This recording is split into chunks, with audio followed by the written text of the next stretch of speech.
big deals on the draft floor.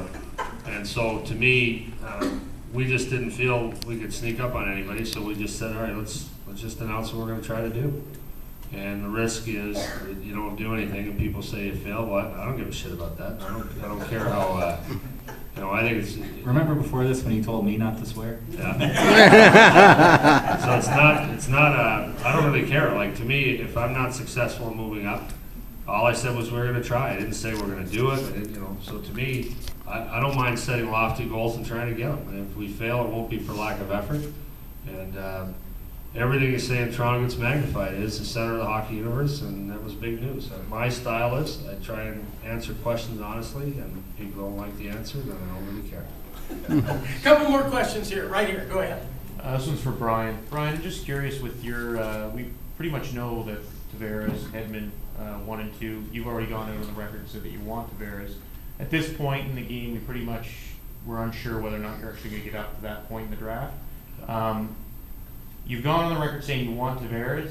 Is there anybody else aside from Hedman and Tavares that would be at number 2 at your list, aside from those two guys that you would say that you well, in this draft, take? Yeah, it's a good question. This draft, I will tell you, every team's list is different.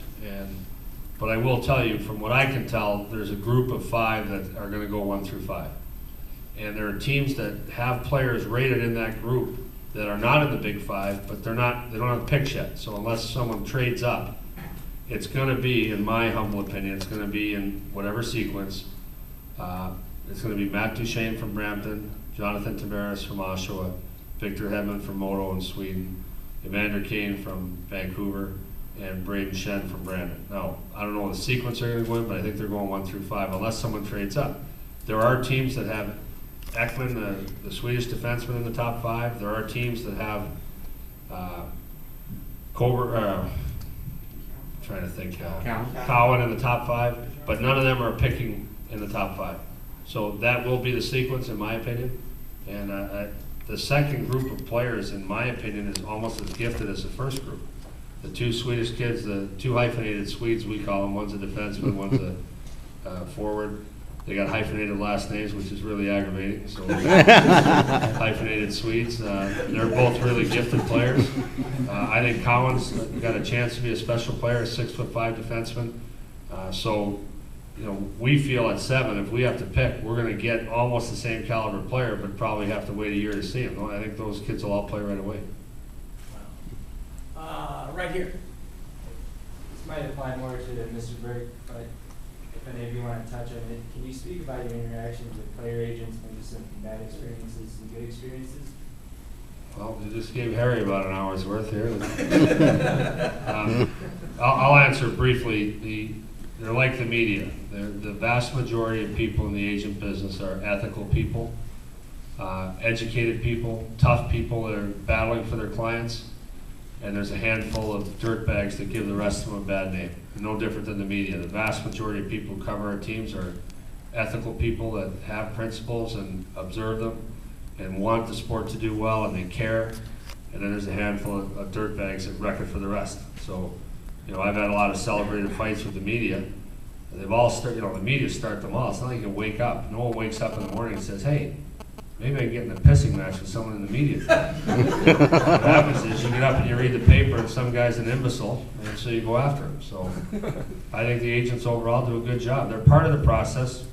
Whether we like them or not, you're not going to negotiate directly with the player. His agent's coming in, and most of them are good guys. Harry, your comment on that. Well, I think it's evolved. I think they are what Brian says today. Most of them are good guys. And I think it's evolved since the beginning. Players having representatives. At one time they did not, which was a sad situation for them and not right.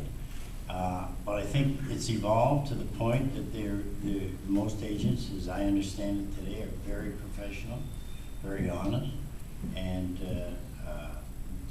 do the best they can for their players.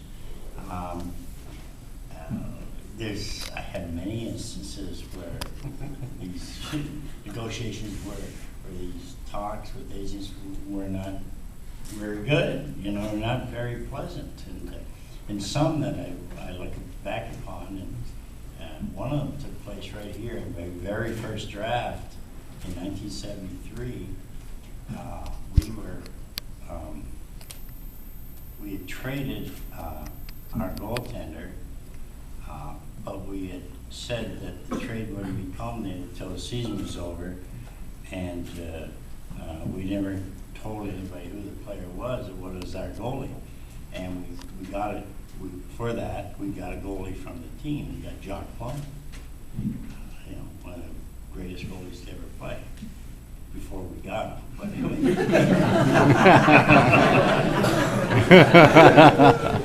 But anyway, we got Jock Plum, we had 2 years to go on his contract. And the player to be named later was Eddie Johnson, who was our goalie. So at the end of the season, Jacques Plum says, I'm not coming back, even though he had a year remaining.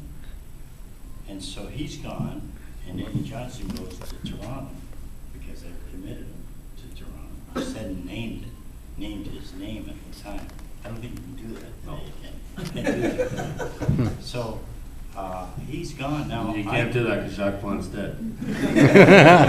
So we go into the draft from 0 goalies, right? We don't have a goalie next year. And there's one really good goalie in the draft, and he's rated in the first round early, John Davidson. And we want him. That's the only chance we got to get ourselves a possible goalie for the next year. Or we could take minor leaguers, which we probably would have had to do.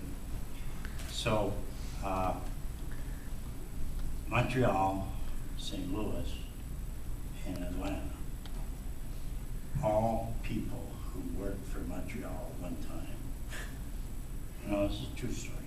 They all worked for Montreal at one time. Cliff Fletcher, in Atlanta, Scotty Bowman in St. Louis, and St. Paul, and Montreal.